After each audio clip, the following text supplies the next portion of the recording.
సూర్యాపేట జిల్లా కోదాడ మండలం రెడ్లకుంట గ్రామ సర్పంచ్ పోలంపల్లి కుటుంబరావు గారు మనతో ఉన్నారు. ఇక్కడ కాంగ్రెస్ పార్టీ అధికారంలోకి వచ్చిన తర్వాత పద్మావతి గారు ఎమ్మెల్యేగా కొనసాగిస్తున్నారు. అభివృద్ధి కార్యక్రమాలు ఏ విధంగా వారిని తెలుసుకునే ప్రయత్నం. నమస్తే సార్. నమస్తే సార్. ఎట్లా ఉంది ఇక్కడ ఈ 6 గ్యారెంటీలు కానీ 99 రోజుల ప్రణాళికలో భాగంగా ఇక్కడ రెడ్లకుంట అంటే ఆంధ్రాకు దగ్గర ఉంది సార్.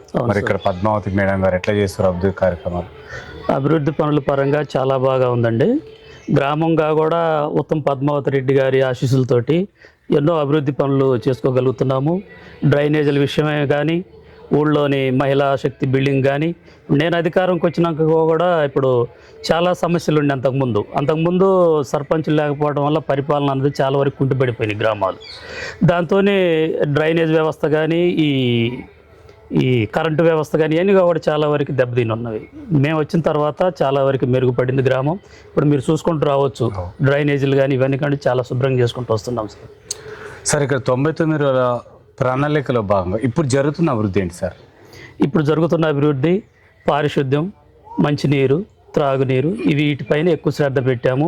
ఈ వర్షాలు ఇవన్నీ దృష్టిలో పెట్టుకొని ఎప్పటికప్పుడు అన్ని మురికి కాలువలు శుభ్రం చేయటం కానీ, శానిటైజర్ చేయించడం కానీ ప్రతి విషయంలోనే మేము ముందుగానే ఆ జాగ్రత్తలు తీసుకోవడం జరుగుతుంది. సార్ ఈ జిల్లా నుంచే మంత్రి గారు నీటిపారుదల శాఖ కొనసాగిస్తున్నారు సార్ ఉత్తమ్ కుమార్ రెడ్డి గారు. ఎట్లా ఉంది పరిపాలన? ఎట్లుంది నీటిపైన ఎట్లా ఉంది సార్? మంత్రి గారు మా నియోజకవర్గం పైన కాకుండా పక్క నియోజకవర్గం అయినా వెనక సొంత నియోజకవర్గం లాగా చూసుకుంటూ మాకు ఆ ఎత్తిపోతల పథకం చాలా విలువైన పథకం తీసుకొచ్చారు మాకు. దానివల్ల 1000 ఎకరాలకి నీరు అందించే కార్యక్రమం మంత్రి గారు తీసుకొచ్చారు. దాంతో చాలామంది ప్రజలు హర్షం వ్యక్తం చేస్తున్నారు సార్. సార్ ఇక్కడ ఇందిరమ్మ ఇండ్లు ఎంతమంది లబ్ధిదారులకు ఇండ్లు నిర్మించుకోవడం జరుగుతుంది సార్? ఇప్పుడు ఆ ఒక్క విషయంలోనే మేము వెనకబడి ఉన్నాం సార్. మాకు గత ప్రభుత్వాల కాడ నుంచి కూడా కాలనీ ఇళ్ళు అన్నది లేవు. ఇప్పుడు ఆ ఇళ్ల కోసం మా గ్రామ ప్రజలు ఎదురు చూడటం జరుగుతుంది. ఆ ఒక్క విషయంలో మేము వెనకబడి ఉన్నాము. కట్టుకోవడానికి ఇప్పుడు అన్నదమ్ములు ఏరుబడి కానీ ఇంకా మిగతా సమస్యలతోటి, ఇల్లు లేక చాలా సమస్యలతోటి మా ఊరికి 200 ఇల్లు ఇచ్చినా కానీ సరిపోయే పరిస్థితులు లేదు. మేడం గారు ఇస్తారు, మేము అది ముందుకు తీసుకెళ్దామని ఆశతో ఉన్నాం సార్. సార్ ఇక్కడ డ్రైనేజ్ కానీ సీసీ రోడ్లు పూర్తి కాలేదు, ఆ డ్రైనేజ్ అసంపూర్తి ఉందంటున్నారు సార్. ఇంకుడు గుంతలు కావాలంటున్నారు. మీ దృష్టికి ఏమైనా వచ్చిందా సార్? వచ్చినాయి సార్. ఇప్పుడు ఇంకుడు గుంటలో ఇప్పుడు ఎవరికి అర్హత ఉందో వాళ్ళకి గతంలో వచ్చి ఉంటే లేదు, ఇప్పుడు కొత్తగా తీసుకునే వాళ్ళకి ఇవ్వడానికి మేము సిద్ధంగా ఉన్నాం. దానికోసం ముందుకు రమ్మని ఊళ్ళో వార్డు మెంబర్లు అందరికీ కూడా వార్డుల వారీగా ఇన్ఫర్మేషన్ ఇవ్వడం జరిగిందండి. సీసీ రోడ్లు ఎంత మేరకు పూర్తి చేస్తున్నాం సార్? దాదాపుగా రెడ్లకుంటలోని సీసీ రోడ్లు 90% పైనే కంప్లీట్ చేసుకోవడం జరిగింది. ఇక మాకు ఉన్నది ఏంటంటే మా ఎస్సీ శ్మశాన వాటిక రోడ్డుకు అన్నది మొన్న వచ్చిన వరదలకి కొట్టుకుపోవడం జరిగింది. అదేమైందంటే ఇప్పుడు రావటం పోవడం కూడా కొద్దిగా ఇబ్బందిగా ఉంది. మేము అధికారంలోకి వచ్చాక మొన్న ఒక 70-80 మీటర్లు పోసుకోవడం జరిగింది. ఇక మిగతాది కూడా పోసుకోవడానికి ఆ ప్రణాళికలు చేసుకోవడం జరుగుతుంది సార్. 6 గ్యారెంటీలు కొన్ని అమలైతే లేవంటున్నారు సార్ స్థానిక ప్రజలు. ఎక్కడ లోపం జరుగుతుంది? కొద్దిగా అది సాంకేతిక లోపాలు ఉన్నాయండి. ఇప్పుడు గ్యాస్ విషయంలో కొంతమందికి డబ్బులు పడుతున్నాయి, కొంతమందికి ఆ సిలిండర్ విషయంలో ఉంది. మిగతా గృహజ్యోతి కానీ, ఈ ఆర్టీసీ ఉచిత ప్రయాణాలు కానీ చాలా వరకు అర్హత జరుగుతూనే ఉన్నాయండి. వాటి పట్ల చాలా వరకు సంతృప్తికరంగానే ఉన్నారు సార్. సార్ విద్యా వైద్యం ఏ విధంగా ఉంది సార్ ఇక్కడ? విద్య ఇప్పుడు ఇంతకుముందు కంటే ఇప్పుడు పెంచుకోవడం జరిగింది. ఇంతకుముందు ఉన్న పిల్లల కంటే ఇప్పుడు స్టాఫ్ కూడా పెరిగిపోయారు. గవర్నమెంట్ స్కూల్లో కూడా ప్రతి ఒక్కళ్ళు కూడా అటువైపు దృష్టి మళ్లించాం.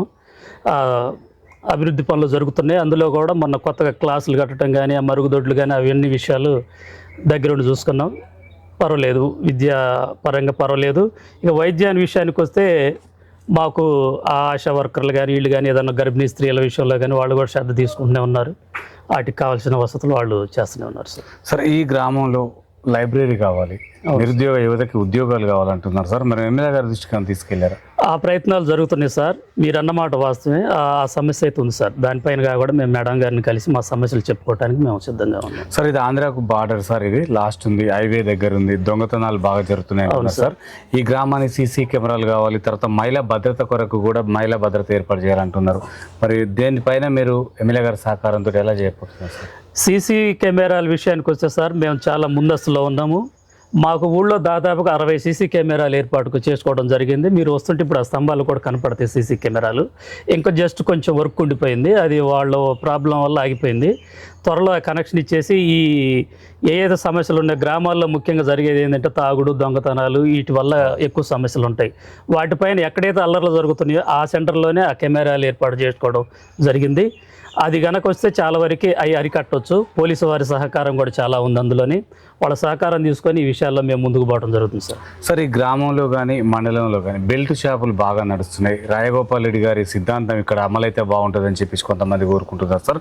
ఎమ్మెల్యే గారు దానిపైన ఎలా నిర్ణయం తీసుకోబోతున్నారు? సార్ ఇదైతే కరెక్ట్ కాదు సార్. ఊళ్ళో బెల్ట్ షాపులు అనేవి చాలా తక్కువ ఉన్నాయి, అసలు లేవుగా కూడా. ఏదంటే మాకు రాంపురం అడ్డ రోడ్లో వైన్స్లు ఉన్నాయి. ఇక్కడ మాకు దగ్గరలో 2 కిలోమీటర్సే ఉంటుంది. అక్కడ కానీ ఊళ్ళో మద్యం అన్నది మాత్రం చాలా వరకు లేదు సార్. అది లేవు. అంటే మండలంలో కూడా నడుస్తున్నాయి. సరే, మండలం విషయానికి ఏమో మా గ్రామంలో వరకు మాత్రం ఇట్లా లూజ్ అమ్మకాలు కానీ ఇట్లాంటి వాటికి మేము ఒప్పుకోలేదు. అలాంటివి కూడా జరగట్లేదు. ఒకసారి ఇక్కడ ఉత్తమ్ పద్మావతి రెడ్డి గారు ఎంత మేరకు ప్రజల మధ్యలో ఉంటున్నారు సార్? చాలా వరకు ఉంటున్నారు సార్. ఇప్పుడు మొత్తం నియోజకవర్గంగా చూసుకోవాలి కనుక మాకైతే ప్రతి విషయంలోనే మేడం గారి సహకారం ఉంటుంది. మమ్మల్ని అయితే ఎప్పుడు ఇదిగా అయితే లేదు. ప్రతి విషయంలోనే మేము ఏదైనా సమస్యలు చెప్పినా కానీ స్పందించడం కానీ ఆ విషయాలన్నీ కూడా మంచిగానే ఉన్నాయి సార్. మాజీ ఎమ్మెల్యే బొల్లం మల్లయ్య గారి ఈ గ్రామానికి ఎలాంటి అభివృద్ధి కార్యక్రమాలు చేశారు సార్ 5 సంవత్సరాల్లో? ఇక ఆ 5 సంవత్సరాల్లో ఆ పరిపాలన చేసినప్పుడు సార్ అది కొందరి వరకే జరిగినాయి కానీ అంతటా అయితే జరగలేదు. మా దళిత బంధువు అన్నారు, అది మా ఊరికైతే వచ్చింది లేదు. డబుల్ బెడ్రూమ్ ఇళ్ల విషయంలో మాకు అన్యాయమే జరిగిపోయింది. అప్పుడు జరిగిన పనుల కంటే ఇప్పుడు జరుగుతున్న పనులే ఎక్కువ సంతృప్తినిస్తున్నాయి సార్. సార్, ఇక్కడ ఉన్న ప్రతిపక్షాలు ఎమ్మెల్యే మీద ఒక ఆరోపణ. ఎందుకంటే ఎన్నికల ముందు అంతా నాకు పిల్లలు లేరు, కుటుంబం అంతా నాదే అన్నట్టున్నది. ఇప్పుడు పోయి హైదరాబాద్ ఉంటున్నారు, ఎవరు అందుబాటులో ఉండలేరు, మంత్రి గారు కానీ ఎమ్మెల్యే గారు కానీ అంటున్నారు సార్. వాళ్ళకి మీరు ఏం చెప్తారు? ఇవన్నీ ప్రతిపక్షాలు చేస్తున్న ఆరోపణలే సార్. వాస్తవానికి ఆమెకున్న సమస్యలు పోరాటం చేస్తూనే ఉన్నారు. నిరంతరం ప్రజల మధ్యలో ఉండడానికే ఆమె గారు ప్రయత్నం చేస్తున్నారు. మేము దగ్గర ఉండి చూస్తున్నాం కనుక అవన్నీ అవాస్తవాలని నేను అనుకుంటున్నాను సార్. సార్, రైతులకు కొంత యూరియా కొద్ది ఇబ్బంది అవుతుంది అంటున్నారు సార్. ఆ యాప్ ఏం అర్థం కావట్లేదు అంటున్నారు. గ్రామ పంచాయతీ ద్వారానే రైతులకి నేరుగా యూరియా ఇచ్చే కార్యక్రమం చేస్తే బాగుంటుంది అంటున్నారు సార్. మరి మీరేమన్నా? వాస్తవం సార్. అది ఏమవుతుందంటే చదువుకున్న వారికి అయితే తొందరగా వాళ్ళు స్పాట్లో బుక్ చేసుకుంటున్నారు. చదివిరాని వారు ఆ యాప్ గురించి అవగాహన లేకపోవడం వల్ల ఈ తప్పులు జరుగుతున్నాయి సార్. ఇదైతే కొంచెం ఇబ్బందికరంగానే రైతులు ఉన్నాయని చెప్పుకోవడం జరుగుతుంది సార్. అట్లనే ఈ కుక్కలు కూడా సార్, కుక్కల మీద బాగుంది అంటున్నారు. ఇవి మేము వస్తున్నా మా కార్యమ్మటే పడి ఉరికొస్తున్నాయి సార్. మరి వాటి మీద ఎమ్మెల్యే గారు ఎట్లా నిర్ణయం తీసుకోబోతున్నారు? కోతుల సమస్య, కుక్కల సమస్య ప్రతి గ్రామాల్లో మా గ్రామంలో కూడా ఉంది సార్. మేము వాటిపైన కూడా కొద్దిగా శ్రద్ధ పెట్టి అడిగాం, అధికారులు దృష్టికి కూడా తీసుకెళ్ళాం. వాటికి ఇంజక్షన్లు అవి చేద్దామని మాట ఇవ్వడం జరిగింది. త్వరలో ఆ కుక్కల సమస్యను కూడా మీరు అన్నట్టుగా అది సమస్య ఎక్కువగానే ఉంది. ఒక్కొక్క బజార్న 150 కుక్కలున్న ఆశ్చర్యం లేకుండా ఉంది. ఎందుకంటే అది సంతానం వృద్ధి అవుతుంది కాబట్టి ఆ విషయంలో కూడా కొద్దిగా శ్రద్ధ పెడుతున్నాం సార్. సార్, ఇక్కడ యువత మొత్తం కూడా మద్యానికి, డ్రగ్స్కు బానిసలై వాళ్ళు మొత్తం పెడతోన పడుతుంది అంటున్నారు సార్. ఇక్కడ వాళ్ళకి పోలీసుల ద్వారా అవగాహన శిక్షణలు ఏమైనా ఏర్పాటు చేశారా? చేశాం సార్. మాకు గతంలో కూడా కార్యక్రమాలు పెట్టాం. పోలీస్ శాఖ వారి నుంచి కూడా మంచి సహకారం వచ్చింది. ఇట్లాంటి విషయాలు సహించేది లేదు, యువత తప్పుదారిని పడకూడదు, మంచి దారిలో నడవాలని వారు ఇచ్చిన సూచనల మేరకు గ్రామంలో ప్రతి సెంటర్కి సీసీ కెమెరాలు పెట్టాం. ఆ యువతనుగా కూడా పిలిచి వాళ్ళకి ఏదన్నా ర్యాష్ డ్రైవింగ్ కానీ, ఈ మద్యం కానీ, గంజాయి విషయాలు కానీ, మా ఊర్లో అయితే గంజాయి విషయం అన్నది లేదు కానీ సార్, కొద్ది బార్డర్లో ఉండటం వల్ల ఆ పేరు అన్నది వస్తూ ఉన్నది. ఏదైనా దొరికిందంటే ఇక్కడ రాంపురం అడ్డ రోడ్లో దొరుకుతున్నది, అది పట్టుబడుతుందని చెప్పి అంటున్నారు. అయితే మా ఊర్లో అయితే అట్లాంటి విషయాలు లేవు సార్. మేము యువతకి మా దృష్టికి వచ్చినప్పటికీ వాళ్ళని పిలిపించి, తల్లిదండ్రులు పిలిపించి కూర్చోబెట్టి వాళ్ళకి మాట్లాడడం జరుగుతుంది. ఆ విషయంలో ముందుకు పోతున్నామండి సార్. ఈ ప్రభుత్వం అధికారంలోకి వచ్చిన తర్వాత విద్యా, వైద్యం ఎట్లా మెరుగైందని మీరు భావిస్తున్నారా సార్? మెరుగైందని అనుకుంటున్నాం సార్. మేము చాలా వరకు అవుతుందని అనుకుంటున్నాము. అంతా ప్రైవేట్ వైపుకి పోతున్నారు సార్. ప్రైవేట్ వైపు అంటే సార్ ఇప్పుడు అది సరైన అవగాహన లేకపోవడం వల్ల జరుగుతుంది సార్. ఇప్పుడు గవర్నమెంట్లో కాబట్టి ఇప్పుడు మనకి రాబోయే రోజుల్లో కోదాటిలో కూడా పెద్ద హాస్పిటల్ నిర్మించడం జరుగుతుంది. దాంతో ఆ ఉన్న అపోహ కూడా పోతుంది. పెద్ద పెద్ద పరీక్షలు కానీ ఏ సమస్యలైనా ఇక్కడే చూసుకోవడానికి ప్రజలు కూడా సిద్ధంగా ఉన్నారు. ఎందుకంటే కావాల్సిన పరికరాలు లేకపోవడం వల్ల బయటకు పోతున్నారు అనేది ఇంత ముందు ఉన్నది. ఇప్పుడు ఆ సమస్యను పోగొట్టడానికి గవర్నమెంట్ మనకి మంచి హాస్పిటల్ ఇస్తుంది. దాంతో ఈ సమస్య తీరుతుందని అనుకుంటున్నాం సార్. సార్, మొన్న జరిగిన మండల పార్టీ అధ్యక్షుల్లో పదవి జెండా మోసిన వరకు కాకుండా, పార్టీ కోసం పనిచేసిన వాళ్ళకి కాకుండా ఈ అన్ని మండలాల్లో కూడా కొంచెం అవకతవకలు జరిగిన కొంత వినికిడిని పడుతుంది సార్. ఎమ్మెల్యే గారు దీనిపైన ఎట్లా నిర్ణయం తీసుకోవాలి? అది పెద్దలందరూ కూర్చొని తీసుకున్న నిర్ణయం అండి. అది వాళ్ళు ఏ నిర్ణయం తీసుకున్నా అది దాన్ని స్వాగతించాల్సిన అవసరం ఉంది. వాళ్ళు ఏదో మామూలుగా ఉండే వాళ్ళకైతే ఎవరు కదా సార్, అందులోని కాతికూత విషయం ఉన్న వ్యక్తులనే ఆ పరిజ్ఞానం కానీ ఆ నేర్పరితనం కానీ ఉంటేనే తీసుకోగలుగుతారు. అందుట్లో ఇప్పుడు తీసుకున్న అతను కూడా చాలా మంచి వ్యక్తి, అందరికి అనుకూలంగా ఉంటాడు. ఆ విషయంలో మేము సంతృప్తికరంగానే ఉన్నాము. ఓకే సార్, ఈ రెడ్లకుంట గ్రామాన్ని కుటుంబరావు గారు ఏ విధంగా అభివృద్ధి చేయబోతుండ్రు? మా దృష్టి అంతగా కూడా అభివృద్ధి వైపే ఉంది సార్. ప్రభుత్వం ఇచ్చే సంక్షేమ పథకాలు ప్రజల దాకా అర్హులైన వారికి అందించేలాగా కృషి చేయడానికి ప్రయత్నం చేస్తున్నాము. మేము ఎన్నికల్లో ఇచ్చి వాగ్దానాలు ఇచ్చి గెలిచిన వారం కాదు. ప్రతి విషయంగా కూడా దగ్గరుండి చూసుకుంటాం. జనాలు నమ్మారు. 200 మెజారిటీ తోటి గెలవడం జరిగింది సార్. 10 వార్డులకి 9 వార్డులు కొట్టేశాము మేము. చాలా ఆదరించారు ప్రజలు. ప్రజలకు ఒకసారి హృదయపూర్వక ధన్యవాదాలు తెలియజేసుకున్నాము. అయితే ప్రతి విషయం కూడా ప్రజలకు అందుబాటులో ఉంటూ వాళ్ళ సమస్యల కోసం మేము ఉంటున్నామండి.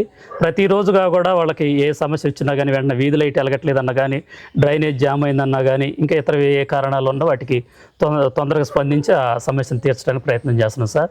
రాబోయే రోజుల్లో ఇంకా ప్రభుత్వం ఇచ్చే సంక్షేమ పథకాలు ప్రజల దాకా తీసుకెళ్ళటానికే మా ప్రయత్నాలు చేస్తున్నాం సార్. సార్, కుటుంబరావు గారు గ్రామంలో ఉండడు, ప్రజలకు అందుబాటులో ఉండడు, ఫోన్ స్పందించాడు అని చెప్పేసి రోడ్డు మీద కొంతమంది అనుకుంటున్నారు సార్. అది నిజంగా అది వాస్తవం అంటారా? లేదు సార్, నేను పుట్టినప్పటి నుంచి ఇక్కడే ఉన్నాను. నేనేం ఎక్కడో ఉండేవాడిని కాదు. నిరంతరం ఎక్కడో ఉండి ఇక్కడ పని చేసుకునేవాడిని. ఈ సర్పంచ్ పదవి రాకముందు నేను ఒక టాపీ మేస్త్రిని, సుతారు పని చేసుకునేవాడిని. అందరికీ సుప్రసిద్ధుండే నేను. ఎవరికి వివాదాలకు పోయేవాడిని కాదు, ఎవరితో గొడవలు పెట్టుకునే వ్యక్తిని కాదు. ఎవరు దారిని పోతున్నా కానీ పిలిచినా కానీ వాళ్ళు పిలవకపోయినా కానీ నేనే పిలిచి పలకరించే తత్వం నాది. ఇదంతా కేవలం అపోహ మాత్రమే సార్, అది దాన్ని కాదు సార్. అది సార్, మీకు 200 మెజారిటీ ఇచ్చిన మీ ప్రజలకి ఏం చెప్పాలనుకుంటున్నారు? ఈ గ్రామాన్ని ఎలాంటి అభివృద్ధి పదంలోకి దింపాలన్న ప్రణాళిక మీ దగ్గర ఉంది సార్? ఉంది సార్, చాలా ప్రణాళికలు ఉన్నవి. కానీ దానికి మన స్థానిక ఎమ్మెల్యే గారు ఇట్లా ప్రజలు ఈ సహకారం అందరూ ఉంటే మేము అనుకున్నది సాధించగలుగుతామనే నమ్మకంతో ముందుకెళ్ళాం సార్. ప్రతి విషయంలో కూడా ఇప్పుడు మేము వచ్చిన తర్వాత కొత్త గ్రామ పంచాయతీ కానీ, స్కూలు అభివృద్ధి కానీ, స్త్రీ శక్తి భవనం కానీ, ఇట్లాంటి ఎన్నో అభివృద్ధి పనులు చేసుకుంటూ వస్తున్నాం సార్. ఇంకా మాకంటే ముందు చాలా వార్డులలో చాలా సమస్యలు ఉన్నాయి. డ్రైనేజ్ సమస్యతోటి చాలా గొడవలైన, కేసులు అయినాయి. అట్లాంటి సమస్యను కూడా మేము వచ్చిన 2 నెలల్లోనే ఆ సమస్యను తీర్చగలిగినాం. ఇలా 8-9 వార్డులలో ఉన్న సమస్యలను చాలా వరకు తీసేసాం సార్. సార్, ఇక్కడున్న కాంగ్రెస్ నాయకులు కొంతమంది రాష్ట్ర ప్రభుత్వం నుంచి ఎలాంటి నిధులు రావట్లేవు, గ్రామ పంచాయతీలకి అభివృద్ధి చేయలేకపోతున్నారు, కేంద్రం నుంచి వచ్చే నిధులు గ్రామ పంచాయతీ సిబ్బందికి జీతాలు సరిపోవట్లేవు అంటున్నారు. ఇది వాస్తవమేనా సార్? వాస్తవం సార్. కొద్దిగా ఈ రావాల్సినవి తక్కువ ఉన్నాయి, సమస్యలు ఎక్కువ ఉన్నాయి. ఆ విషయంపై మాత్రం కొద్దిగా లోటు జరుగుతూనే ఉంది సార్. ఓకే సార్, ఏం చెప్తారు మీ వార్డు మెంబర్లకు కానీ, మీ ఉప సర్పంచ్ కానీ, మీ అభివృద్ధికి సహకరించే మీ ప్రజలందరికీ కూడా ఏం చెప్పాలనుకుంటున్నారు? నాపై నమ్మకం ఉంచి నన్ను ఇంత మెజారిటీతో గెలిపించి ఈ గ్రామానికి సర్పంచ్ చేసినందుకు గ్రామ ప్రజలందరికీ నా హృదయపూర్వక నమస్కారాలండి. మీరు నా పైన పెట్టుకున్న నమ్మకాన్ని తూచా తప్పకుండా మీకు అందుబాటులో ఉంటూ నిరంతరం మీ సేవకై ఎదురు చూస్తున్నాను. మీకు ఎటువంటి సమస్యలు ఉన్నా తీర్చడానికి నేను సిద్ధంగా ఉన్నాం. మా సిబ్బందితో పాటు మా ప్యానల్ మొత్తంగా కూడా చేయటానికైనా సిద్ధంగా ఉన్నామండి. మీ ఎటువంటి సమస్యలు ఉన్నా మా దృష్టికి తీసుకొస్తే మేము దాన్ని పెద్దల దృష్టికి తీసుకెళ్ళి దాని పరిష్కారానికి నిరంతరం కృషి చేస్తూ ఉంటాం sir. Okay, thank you sir, ధన్యవాదాలు. చూస్తూనే ఉండండి మీ తెలుగు టీవీ.